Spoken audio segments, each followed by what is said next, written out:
Ukraine target रे थिला Putin को हेलिकॉप्टर।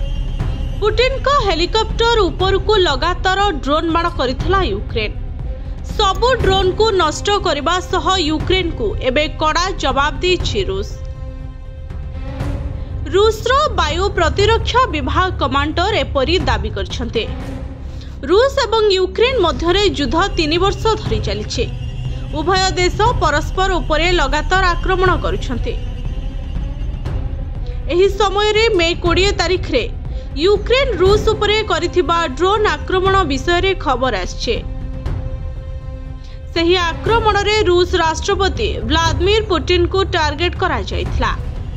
रूस सामरिक कमांडर एहा प्रकाश करिछन्ते।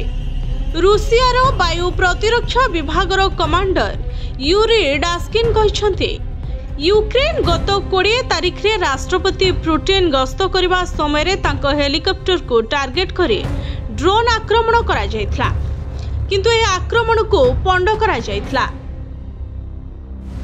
से आहुरी कहिछन्ती गोटे पटे आमे यूक्रेन ड्रोन आक्रमण रो जवाब देइछु, अन्य पटे आमे राष्ट्रपति पुतिन को हेलिकॉप्टर रो सुरक्षा मध्य सुनिश्चित करिछु। तेबे रूस रो एही दाबी उपरे यूक्रेन नु एपर्यंत कोनोसी प्रतिक्रिया मिलि पारि नाही। रूस राष्ट्रपति मे 20 तारिख रे रूस को ओब्लास्ट ग्रस्त रे जाइथिले। एही समय रे से एक Mi-17 हेलिकॉप्टर रे थिले। तापरे यूक्रेन नु बहु संख्यक ड्रोन आक्रमण होइथिला।